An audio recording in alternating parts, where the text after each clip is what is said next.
We are here today with a special guest, my uncle Phil Poirier, who is the former owner of Bonny Doon and is an incredibly talented jeweler. Has been making jewelry for a long time, 50 some years. A machinist, taught me everything I know about jewelry and machining, CAD, die design, etc. How'd you get Started started? in 1973, I think it was, in high school. So, and this is the beginning of the silver and turquoise craze that happened in the 70s. And so very quickly had a business out of my parents' garage. Things grew from there, and like working with my hands. So, rest is history. Just kind of went from there. Yeah. You started working in silver and turquoise. You got into stone cutting. Did a Yep. lot of stone cutting. Initially, I was relying on pre-cut stones from other people. I wanted to make, have more of an effect on the overall design by cutting my own stones to different shapes and such. So started to learn gem cutting back then. I mean, yeah, I was like thinking back about all the pieces I've seen. You did hand engraving, Hand engraving. overlay. I mean, like lots and lots of techniques that you really delved into and explored and mastered. And so at some point along the line, you encountered hydraulic presses. How did that come about? Yeah, so as you see, I was very much, still am, an explorer of process and technique.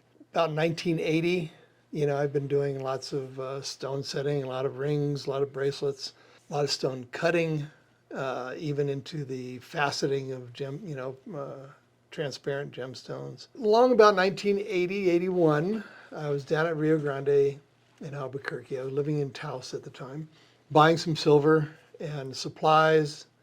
And again, back then, Rio Grande was kind of an open store.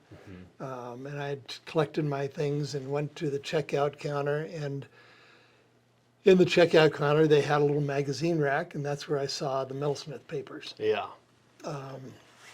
So yeah, the metalsmith papers. It's a collection of presentations and papers. I thumbed through it, and I thought, I've got to have this. So I bought that, took it home, read it to cover a few times. The one article that or paper that really stuck out, there were a few that really stuck out, but one of them was Mark Payson's article on hydraulic forming. So he had come at this from a big industrial idea of how does General Motors knock out the door panels or hoods? How does General Electric knock out the washing machines and form all that metal? He wanted to be able to kind of mimic that, but on a small scale it down from big manufacturing to one-off jewelry. And so the article talks about how to build your press and the basic die work, namely using an epoxy called liquid steel made by Devcon. Yeah. So the first thing I did was made a couple of these dies. That's one of them. Here's another. I think this was the very first one. And this one is actually 3 individual pieces that would be sawn out and assembled later of a gold earring. And so these you make like a mold or a model of some kind. Yeah, clay model Clay. on a plated glass, and then a ring of steel tubing, and you pour the epoxy onto it, and give it a day to set up. And then in this case, I made a mate, and they're pinned together so Little pins to keep them indexed. to keep them registered. Yeah, And then you do the opposite with that, with a silicone release so that they don't get stuck together. Exactly. And so now you have conforming dies, So I ended up with this. and a negative die. and what the intention is for a pair of chandelier gold earrings. So I basically took a thin sheet of gold, placed it on here, put the 2 halves together, and this is before I actually owned a press. So I took it out under the truck and lifted up the truck with the gold sandwiched between the die. And it was a diesel truck, so it probably was 3,000-4,000 pounds, I'm guessing. Couple tons worth of pressure. And lowered the truck and extracted this and pulled the gold out, and it worked. And I Yeah. was like, all right, there's something here. I got to explore this further. That kind of started me on my way of hydraulic forming. Soon after that, a week or two, I went down to the local welding shop and asked them to weld me up a little box to contain my hydraulic jack. It was several years after that. Again, this is early 80s. It wasn't until 1990 when Lee Marshall, having had an industrial accident where he had to go back to school to learn a new trade, found that a lot of jewelers were using these random made, homemade, one-off, hydraulic presses. And Lee, being an engineer, thought, heck, I can design and engineer a hydraulic press that's so much better, which is what he did. And he featured those, I believe it was the 1990 San Francisco Snag Conference. I know the first 10 he had plated with what's called zinc chromate. Okay. It's that gold coloring you see on hardware, Like bolts bolts and stuff screws, like that. and it prevents rust. So rather than painting it, he thought he'd have them zinc Yeah. chromate plated. They were beautiful. Problem is, it's a very expensive process. So after the first 10 that he built, he resorted to the gold rattle can painting and spray painted everything from that point on. Of course, now we powder coat them. Powder coating a lot. So, Thankfully, it's much better. yeah. So Lee was an engineer. He worked for making cans, right? In the can. One of his jobs Tool was, industry. yeah, he worked for a while up in Golden, Colorado for the American Can Company, which is adjacent to Coors, and American Can, everything can goes through the wall into the Coors plant where it gets dropped in. He had several patents to his name in the can producing process. He was quite the engineer. So yeah, he started Bonny Doon in Bonny Doon, California, just north of Santa Cruz. Officially, it became a business in 1991 in March. So that's the 35 years this year now that we're celebrating the anniversary of Bonny Doon. And he started making presses, started making tools. And how did you meet him? How did you get? I met him a few years later when he came to Albuquerque with Mark Basin, who wrote the paper, to present and give basically a weekend workshop. Okay. That was a lot of fun because again, everybody at that time brought their own hydraulic presses, their one-off hydraulic presses, and it was fascinating to see all the different ideas that were assembled, in one place. So we got through the weekend. I bought my first press at that point. Okay. It'd be my second press, but never really. This is fully finished purchase, a Bonny Doon press. It was a gold classic, as we call them, the old gold. And at that time, there were the tooling was limited. It was a lot of DEFCON dies, a little bit of use of the polyurethane, like such. And the polyurethane is such an amazing material. This is the magic stuff. Lee had some background in working with polyurethane. He did. And in fact, that was part of his industrial accident, was mixing up certain formulations of polyurethane. So he knew quite a lot about polyurethane and its uses. So what can we do with polyurethane? That was the next several years. We worked on all kinds of new ideas. I think it was around 95 or 96, I presented to him my 3-inch form box. Yeah. Because with polyurethane, you want to contain it for maximum efficiency. So if we just take this and we put a piece of metal and a die on there and squish, a lot of that energy is going to be lost moving this outward. It's just going to bulge. But if we can fully contain it, we get much more efficiency. We get much more forming done with less pressure. And so the 3-inch form box is still relatively unchanged. Pretty much. What we did when I took over the company in 2005 is I beefed up the sides. It used to be out of 3/8 steel, now it's out of half-inch steel. And I think our welding is definitely up a notch too. Yeah, so quite a bit better. And it's such a great box that we can do silhouette dies and non-conforming dies, and a lot of volume. It's a great way Like, of containing the yeah. polyurethane. So, yeah. And it's the only way of really utilizing the really soft urethane. So, this is very soft, what they call 60 durometer compared to 95. You can't dent this at all. This is really easy and soft. This will form large volumes very, very easily. This will not. This Yeah. will give you great detail, It doesn't flow as but well. it doesn't flow Yeah. as easily as this.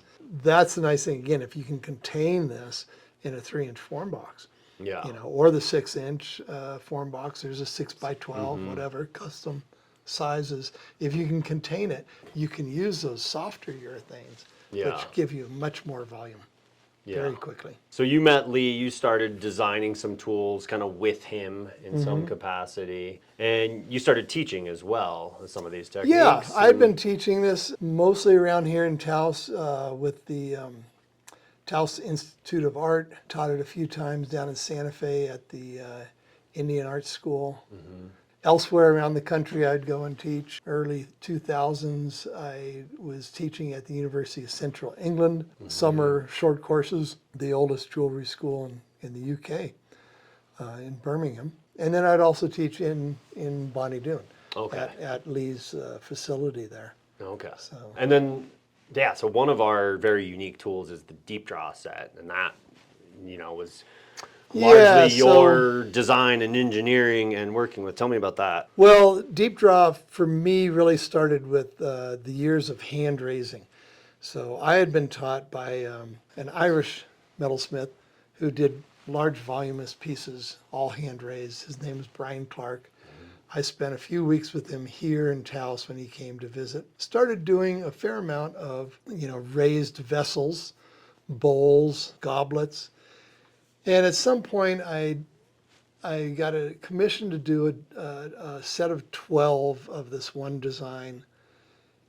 And I thought back to what Brian Clark had said, and that is you have a finite number of hammer blows in your arm.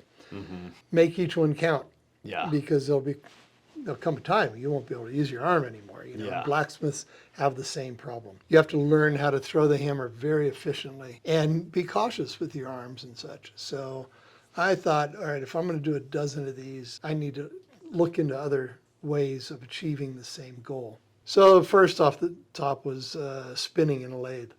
And I did a number of test pieces with spinning. It was nice. It's a very easy way and straightforward way of getting a nice, smooth, even vessel. But it does not have the feel of a hand-raised piece. So when you're hand raising, you're actually thickening the metal as it comes up. Yeah. Well, yeah, spinning doesn't do that. Then I tried forming into urethane or into Devcon dies progressively a bit at a time. That was okay, but also very, very tedious. And I ran it by Lee, and I mentioned that, I was looking for a way of trying to mimicking the hand-raised process. And he told me to look into the old process of deep draw. I thought, all right, I'll check it out.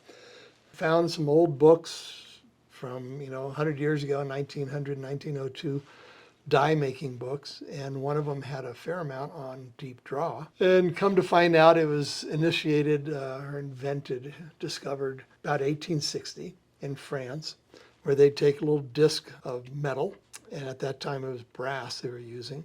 In one stroke, turn that disc into a vessel. Kind of looked like a little tuna can, about that tall, about that wide. That process very quickly was pretty much used heavily by big industrial companies. Yeah. Cuisinart is the example I use a lot. All of their stoveware, all their cookware is deep drawn. Big, like soup All their, pots and everything. yeah, from stock pots, down to even their skillets, and everything in between is all deep drawn. Okay. That's stainless steel, relatively thick stainless steel. Now those die sets are priceless. I mean, Yeah. you might spend $50,000 to $100,000 on one die set for one certain shape. They're very precise, and they've got a long lifespan to them. My idea was, all right, let's take this deep draw process and scale it down for the studio jeweler. Somebody who wants to just make one or two pieces or a small production run, whatever. And the beauty of the deep draw process is I can start with a 6-inch disc of, let's say, 18 gauge sterling silver, and quickly turn that into a 3.5-inch hemisphere in a matter of moments. The beauty is it's forming exactly how metal forms and moves as you would hand raising. It thickens the metal as it draws up to the... It's not thinning it out as Not thinning it, it's not even keeping it the same unless you dial the punch and the die in to resolve that. Typically, it's going to thicken the walls, gradually thicken from the bottom to the top. So it's identical in metal movement as hand raising. That got me going down that path. That commission, and really got me going and learning about the deep draw. So you made your first deep draw die set in your shop at that point. Yeah, and it was very crude. I didn't have great tooling. I had a very small lathe and a small benchtop mill at the time, so I didn't have the heft of a machine tool to do it properly. But I made it enough where I proved that it worked. Then I took it to a friend who further, he had bigger lathes and mills, and he refined that. That worked even better, hardened the steel, helped a whole lot. Then made a die, again found in that 1902 book. I see that there's a die in there that actually, you take the can after you've made that first initial can, you put it on top of this cylinder that's hollow, and you punch down through the middle. And you basically are turning that metal inside out. So I made that die, and I did it, and that blew me away. That was like, it was like having a baby. I was calling everybody up saying, you got to see this. You got to come over and see this. And I called Lee. I says, you wouldn't believe it works. This thing, turn that piece of silver inside out just like a sock. So he said, well, I'll go jump in a plane and see you in a couple days. I'll come out and see what you're doing. So he came out for a few days, stayed with us, and we designed and built the first set of deep draw dies, expanded that in all the way up to the volume and form press, which was a big press that could take 18-inch discs and a 24-inch die set and make 12-inch hemispheres. Yeah, we still have that press at 55 tons, and it's quite an ordeal. I remember. Yeah, this one that we have is the 4th or 5th generation. The first generation was pretty crude, and oddly enough, was upside down. So the cylinder was on the underside. Cylinder's just like this, except you're pushing up through a big aperture in the upper platen. Problem is, you had to bolt the dies up there. It was a nightmare. So the thing is, that said, when we did our first workshop, and I think this is about 2000, maybe 2001, we did the first workshop in Worcester, Mass. 14 people were in that workshop. Wow. Only one press. And at the end of 3 days, there were 2 20-foot tables loaded with hollowware. From little cups and vessels to big bowls. There's no way anybody... Did you guys sleep that? Not much, but it kept going.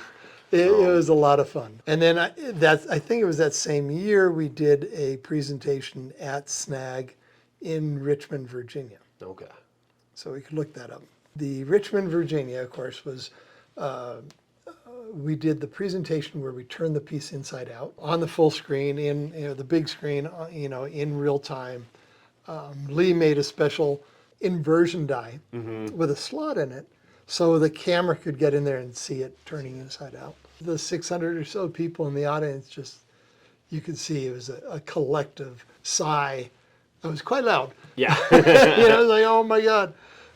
Turning this thing inside out was quite a lot of fun. But with deep draw, Vessels, did a lot of goblets, champagne flutes. You'd take a 12-inch disc and I'd make these vases that were about 12 inches tall and 3 inches in diameter with tapers, where I did overlays or chasing and repoussé on, things like that. Engraving. I mean, in some ways that opened up the ability for you to do a lot more kind of value added work to the piece and adding like more of a hand touch in some ways, the overlay, engraving, and Well, yeah. Again, forming a vessel is incredibly time consuming in itself before you even actually start putting the artwork onto it. Yeah. So this allowed us to make vessels, preform vessels, and get them 90% into the right shape. Now we could spend more time doing the artistic work on them, the embellishments, if needed. Others were just leaving it alone just as a simple goblet. And you've gone on to design deep draw for making like pens, little bezels, 3 millimeter thick material. Yeah, I mean, it's really, yeah. I wrote a couple papers for the Santa Fe Symposium. With it, we had metal that was donated by Hoover and Strong, platinum for deep drawing. We were doing platinum tubes that were ring size, finger size, but 12 inches long. Yeah, and that's done on Big Bird. the deep draw press there, Big Bird. And I scientifically approached what's really going on with deep draw. So we would do all kinds of different experiments with deep draw, some well-known experiments where you draw a 1/4 inch grid and then you measure the grid after you've drawn to different sizes. And you can see the elongation and the compression of the squares all of a sudden become these long elongated rectangles. Doing the same thing but scribing circles and watching the circles become ellipses. And by measuring them, each one would still have the same surface area, but in a different form. And so that's how we could, we can easily mathematically predict what size disc do we need for this shaped vessel, any given shaped vessel. And we can do that because the surface area stays the same. Yeah. That's the real beauty there. And that brings up a point. I think one of the things is like I grew up and coming down to bug you in the shop all the time and like play with the machines and like that was like so exciting to me as a little kid, putting pennies through the rolling mill, and then I got to learn real silversmithing and all that as well. But I think one of the things that always impressed me was like the papers you were writing, working with Santa Fe Symposium. You got a whole bunch of articles, lots and lots of articles that you wrote over the years, all about hydraulic forming, about the deep draw process. That were all with Santa Fe Symposium, and the idea there was kind of sharing the knowledge. And thanks to Eddie Bell. Well, yeah, I think again, my upbringing was very much you share your information, you don't hoard it. And I've heard this from different groups, the knife makers. It was interesting to hear that some time ago they shared their information and they all got better. So with metalwork, jewelry work, hollowware work, the same holds true. If we share the information, everybody gets better. Eddie's idea was let's get all these people from around the world together once a year and talk about the state of the art of the cutting edge, what's going on with jewelry manufacturing. So you had craftsmen like myself, but you also had PhDs in metallurgy showing up with the latest of silver, gold, casting processes, what's really going on with that metal. And boy, casting was probably the biggest one over the 30 years of the Santa Fe Symposium. Yeah. The industry changed drastically. We do things totally different than... I mean, technology grew by leaps and bounds. It did. And really amazing. And when I started out doing a lot of casting, and the books that were presented back then said, this is how you do it. Yeah. All of that is bogus now. Yeah. All that's moot. Everything else has been changed. Yeah. In the casting industry because of that Santa Fe Symposium. So big credit has to go there.